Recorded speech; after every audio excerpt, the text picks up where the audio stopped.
जी अस्सलाम वालेकुम स्टूडेंट्स। मैंने आपको कहा था कि मैं आपको S1 की जो एग्ज़ाम गाइड है, ठीक है, उसके बारे में बताऊंगा कि how you can prepare your S1, ठीक है। और अब तक तो आप प्रिपेयर कर चुके होंगे, बट फाइनली जो है उसको अगर आपने रिवाइज करना है तो मटेरियल को आप इस तरह से रिवाइज कर लें कि आप उसमें कैटेगरीज जो है बना लें। लाइक कि आप नंबर सिस्टम की एक कैटेगरी बना लें, ठीक है, कि नंबर सिस्टम में आपने क्या क्या प्रिपेयर करना है। ओके, तो नंबर सिस्टम्स के अंदर जो है वो आपके पास कन्वर्जन्स हैं, ठीक है। यानी जिस तरह हमने किया था, जिस तरह वीडियोस भी पोस्ट हुई हुई है कि इंटर कन्वर्जन्स, ठीक है। और उसमें जो है वो दैट इज़ वेरी इंपॉर्टेंट कि जो उसके अंदर फ्रैक्शनल जो है नंबर्स हैं, लाइक ऑक्टल में अगर फ्रैक्शनल नंबर है या हेक्साडेसिमल में है, ठीक है, तो फ्रैक्शनल को ज़रा ज़्यादा उसको इम्पोर्टेंस दें क्योंकि उसके अंदर दोनों चीज़ें कवर हो रही हैं, ठीक है। तो फ्रैक्शनल जो है उनको ज़रा ज़्यादा इम्पोर्टेंस। अच्छा, उसके बाद जो है आपका आ जाता है बाइनरी एडिशन एंड सब्ट्रैक्शन, ठीक है जी। और उसमें आपने जो सब्ट्रैक्शन है, ठीक है ना, that is more important, right. Because के देखिए इसमें यही होता है कि जब हम एग्ज़ाम बना रहे होते हैं ना, तो हम ये देखते हैं कि लेस नंबर ऑफ क्वेश्चंस के अंदर, ठीक है, हम ज़्यादा चीज़ें कवर कर सकते हैं। तो उसमें सब्ट्रैक्शन जब होगी तो उसके अंदर वंस कॉम्प्लीमेंट भी आ जाएगा, टूज कॉम्प्लीमेंट भी आ जाएगा, ठीक है, और उसमें एडिशन भी आ जाएगी, ठीक है ना। कॉम्प्लीमेंट्स तो आ ही जाएंगे, ठीक है, और एडिशन भी चेक हो जाएगी आपकी कि वो आपको आती है या नहीं आती, है ना। तो ये कॉम्प्लीमेंट्स तो इसमें आ ही जाएंगे सब्ट्रैक्शन के अंदर।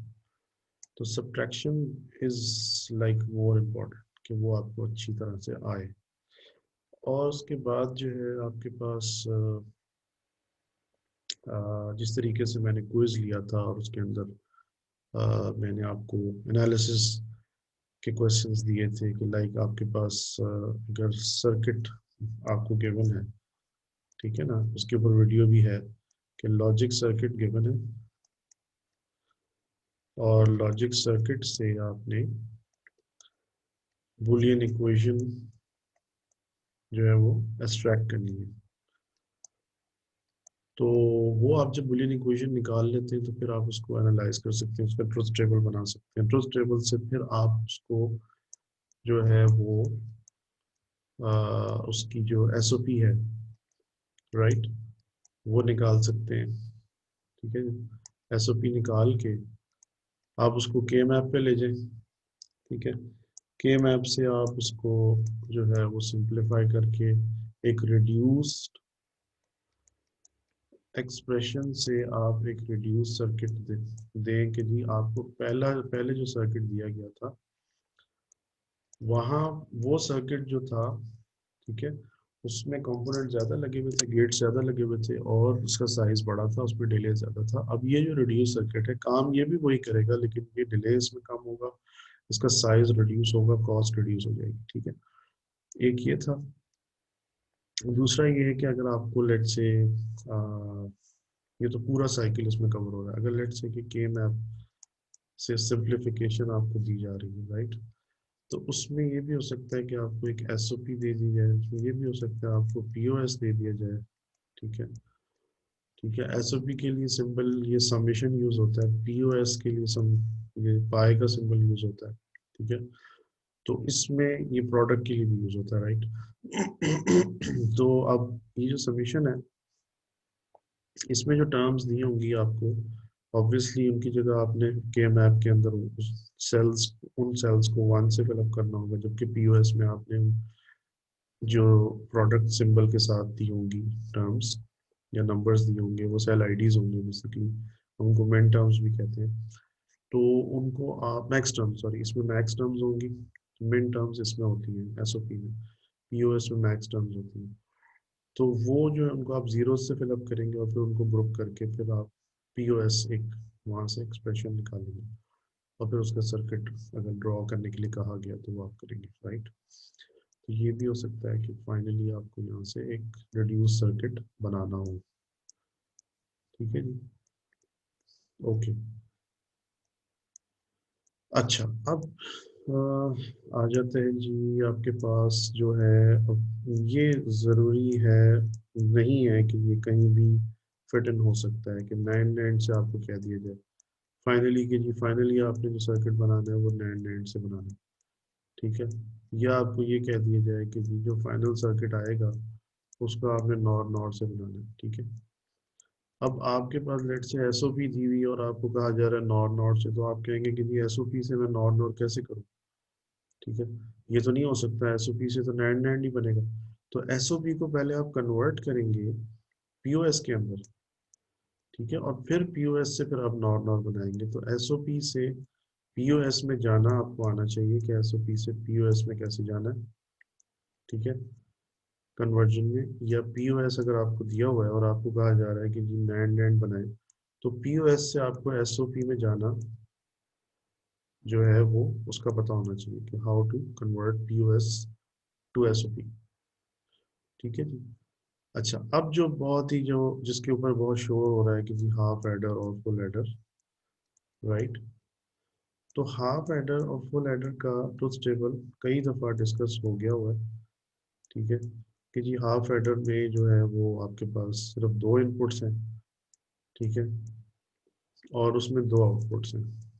दो इनपुट्स हैं ए एंड बी, ठीक है, और उसमें दो आउटपुट्स हैं आपके पास जो है टू आउटपुट्स हैं इसमें। और वो क्या है जी दो आउटपुट्स, एक उसमें सम है और दूसरा कैरी आउट है, राइट।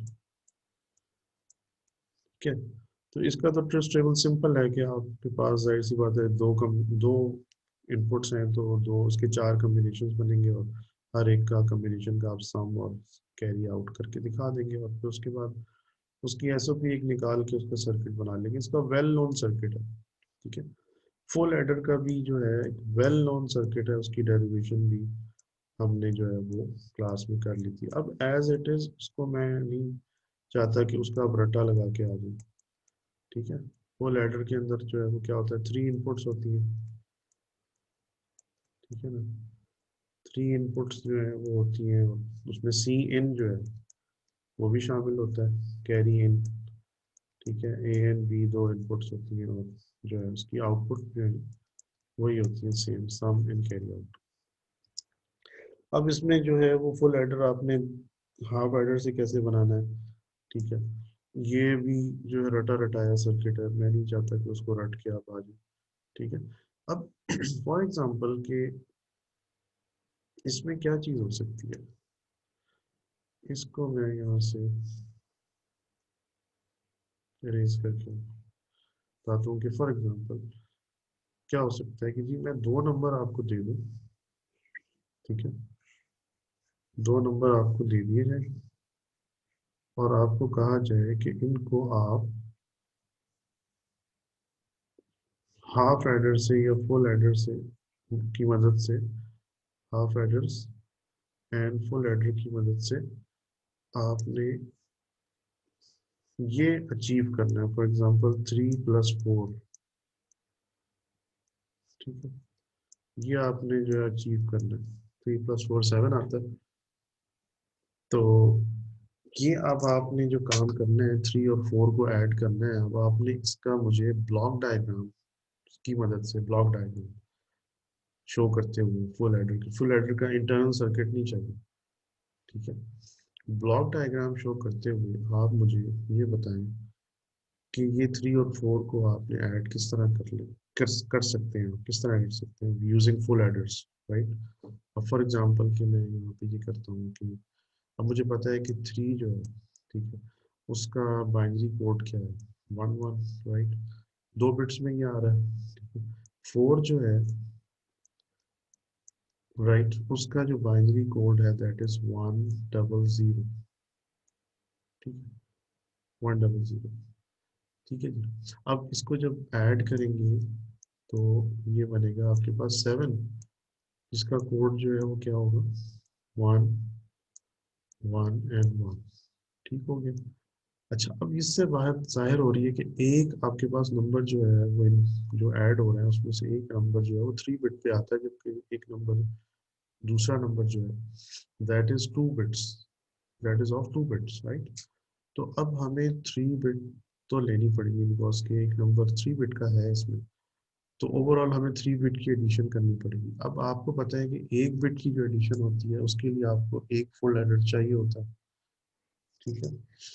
और वो भी मैंने आपको बताया था कि शुरू की जो स्टेज होती है, जो लीस्ट सिग्निफिकेंट बिट होती है, उसके लिए आप हाफ एडर भी यूज कर सकते हैं, ठीक है। क्योंकि उसमें शुरू में तो लीस्ट सिग्निफिकेंट बिट के अंदर तो कैरी जो है इन नहीं आ सकता ना, शुरू में अभी तो आपने एडिशन स्टार्ट की है, अब कैरी जनरेट होना शुरू हो।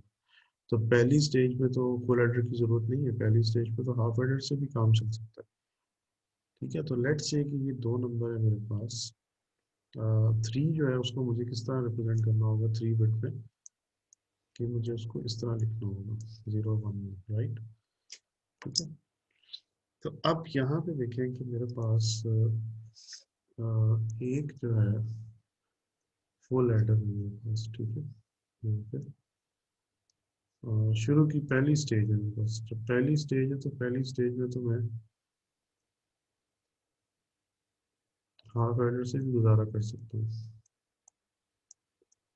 ठीक है। तो यहाँ पे मेरे पास अब जो नंबर आएंगे, क्योंकि वो 3 बिट के ऊपर है, ठीक है, तो मेरे पास A0 B0, ठीक है।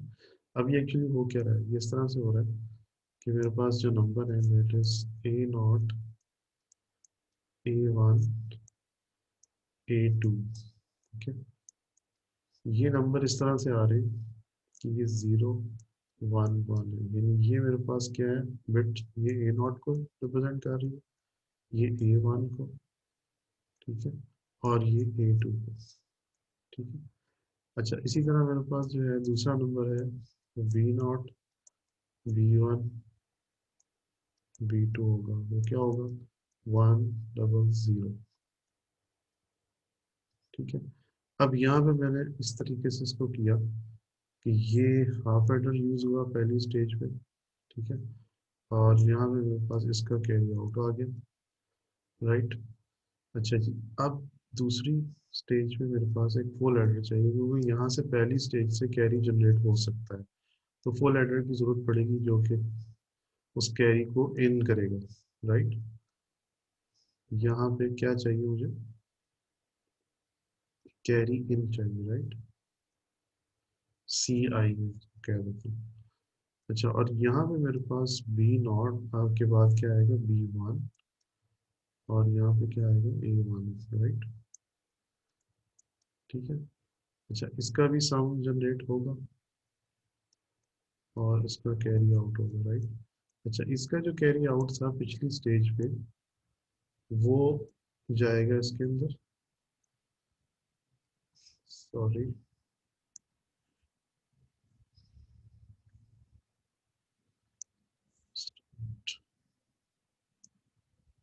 काफी स्लो हो गया ये जो है कैरी आउट, यहाँ से इसको कैरी इन बनना है आगे जाके अगली स्टेज पे, ठीक है ना। सो ये यहाँ पे अब मेरे पास जो है, ये देखिए मैं यहाँ पे अब बिट्स जो है ना बनाता जा रहा हूँ। यहाँ मेरे पास जो है इसको मैं थोड़ा सा इरेज करता हूँ यहाँ से, कि ये मेरे पास क्या चीज़ आएगी यहाँ पे, ठीक है। यहाँ पे देखेंगे आप, यहाँ मेरे पास कौन सी बिट आएगी A0 पे, यहाँ मैंने शो किया हुआ, यहाँ 1 आएगा, ये 3 का, जो है ए नॉट का 1 है, और ये 4 का जो 0 है वो लीस्ट सिग्निफिकेंट बिट्स आ रही है अभी। अच्छा, 3 का जो उससे आगे जो लीस्ट सिग्निफिकेंट बिट्स है, नेक्स्ट जो बिट थी दैट इज 1, और B1 जो है वो अभी तक 0 ही है। अच्छा, अगली स्टेज पे आप आएंगे, इनपुट सब हम बनाते जा रहे हैं ना यहाँ पे, ठीक है। यहाँ पे ये देखिए अब आप,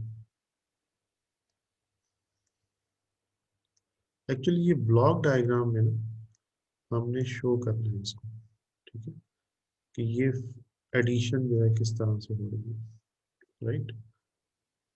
ये ब्लॉक डायग्राम रिप्रेजेंटेशन उसकी हम दे रहे हैं कि जो एडर्स लगे हुए हैं इंटरनली वो इस तरीके से ऐड करके हमें आउटपुट दे रहे होंगे, ठीक है जी। यहाँ पे ये चला गया इधर ऊपर, इसके साथ ये कनेक्ट हो जाएगा, और यहाँ पे आपके पास इसको आप यूज कर देते हैं, तो यहाँ पे आ गया B2, अब आना है A2 और B2, ठीक है। B2 आ गया यहाँ पे, और यहाँ पे क्या आ गया जी A2, ठीक है। अच्छा, अब यहाँ पे जो लास्ट इसकी मोस्ट सिग्निफिकेंट बिट्स होंगी ना दोनों नंबर्स की, वो यहाँ पे आएंगी, ठीक है जी। मोस्ट सिग्निफिकेंट बिट कौन सी है, इसकी 0 है 3 की, जो कि आपको नजर आ रही है यहाँ पे 0 की, मैंने A2 लिखा हुआ है इसको, और B2 जो है वो 1 है, ठीक है। तो ये इस तरह से आपने शो करवाना है, फॉर एग्जांपल 3 + 4 को, तो ये आपने शो करवा दिया कि जी अब आपने सम इसका शो करना है यहाँ से, ठीक है।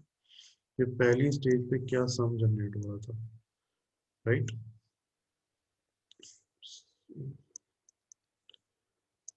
पहली स्टेज पे क्या सम जनरेट हो रहा है, दूसरी स्टेज पे क्या सम जनरेट हो रहा है, और कैरी आउट क्या हो रहा है, ये आपने बताना है साथ साथ, ठीक है। लाइक कि जी पहली स्टेज पे क्या हुआ, 0 + 1 से सम जनरेट हुआ 1, ठीक है। कैरी कोई जनरेट नहीं हुआ, कैरी जो है जनरेट हुआ 0, ये 0 गया ऊपर, और फिर 0 + 1 से सम जो जनरेट हुआ वो जनरेट हुआ 1। Excuse me.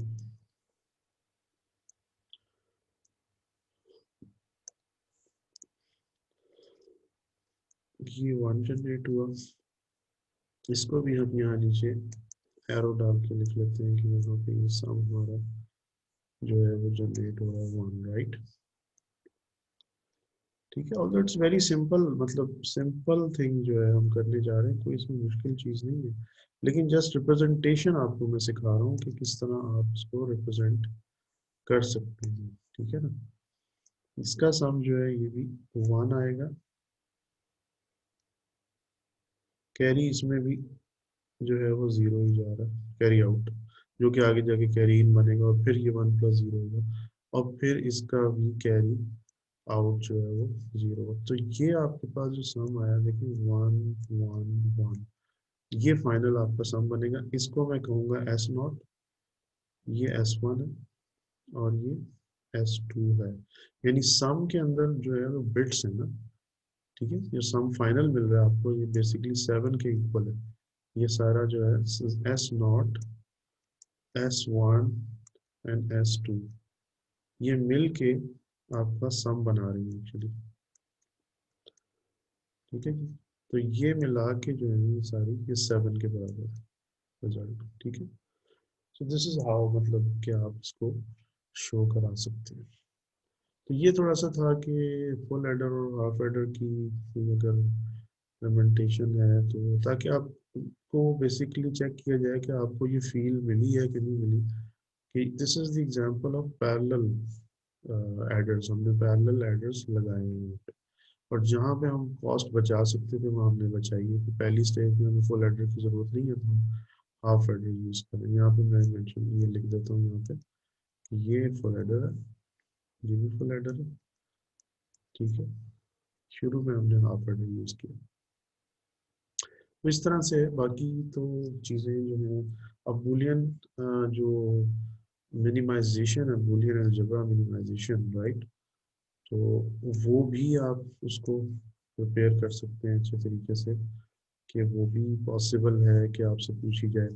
क्योंकि बाज़ दफ़ा ये होता है कि के मैप से सिंप्लीफाई आप कर लेते हैं, लेकिन फर्दर फिर भी गुंजाइश होती है। तो अगर बुलियन अलजेब्रा आपको आता है तो you can you know simplify further bye Boolean algebra, ठीक है। या आप बूलियन अलजेब्रा से ही सिंप्लीफाई बड़ा बहुत अच्छा कर लेते हैं, आपको के मैप की ज़रूरत ही नहीं है, ठीक है। तो दिस इज ऑल्सो पॉसिबल। लेकिन ये था कि हमने ये चीज़ देखी थी कि के map is the more efficient technique, ठीक है। तो लेकिन Boolean algebra simplification at the same time is a technique जो कि यूज़ होती है, तो वो आपको आनी चाहिए, राइट। और उसके ऊपर जो है वो काफ़ी एग्जांपल्स वगैरह भी मैंने क्लास में दी हैं। और आप फर्दर भी देख सकते हैं, फ्लॉयड की बुक में मैंने वो चैप्टर भी आपको शेयर करवाया था उसका, ठीक है। जबरा के ऊपर चैप्टर 4 है फ्लॉयड का, जिसमें काफ़ी सारे एग्जांपल्स दिए हुए हैं, राइट। तो दैट इज़ आल्सो पॉसिबल। अब उसमें जो है अब स्टैंडर्ड फॉर्म है, नॉन स्टैंडर्ड फॉर्म है, ठीक है, किस तरह से कन्वर्ट करना होता है, ठीक है। बहरहाल that is important, but that is not more important कि बुलियन अलजेब्रा सिंप्लीफिकेशन जो है वो लाजमी आएगी, मैं आपको कह दूं। इट्स वेरी वेरी इंपॉर्टेंट, इसको ज़रूर करें, करें, ज़रूर करें। लेकिन बाकी जो मैंने पिछली अभी स्लाइड्स में जो मैंने रेस किए चीज़ें आपको बताई हैं, जो पॉइंट्स बताए हैं, ठीक है, दैट आर मोर इम्पॉर्टेंट। कि नंबर सिस्टम है, बाइनरी एडिशन सब्ट्रैक्शन है, नंबर सिस्टम में फ्रैक्शंस को ज़्यादा फोकस करें, ठीक है, इंटर कन्वर्जन्स हैं। फिर उसमें जो है वो circuit to Boolean Boolean expression extraction है। फिर उसके बाद जो है वो आपने के मैप के अंदर जाना है, के मैप सिंप्लीफिकेशन है। ट्रुथ टेबल, बूलियन एक्सप्रेशन से ट्रुथ टेबल कैसे बनाना है, फिर वहाँ से रिड्यूस एक्सप्रेशन निकाल लिए, ठीक है। ये सारी चीज़ें जो है इनको ज़रा अच्छे तरीके से आप देख लें, ठीक है। तो ये चीज़ें इंपॉर्टेंट है, right. I think it's enough, so I think good luck for your exam इंशाल्लाह ताला। अल्लाह हाफिज़।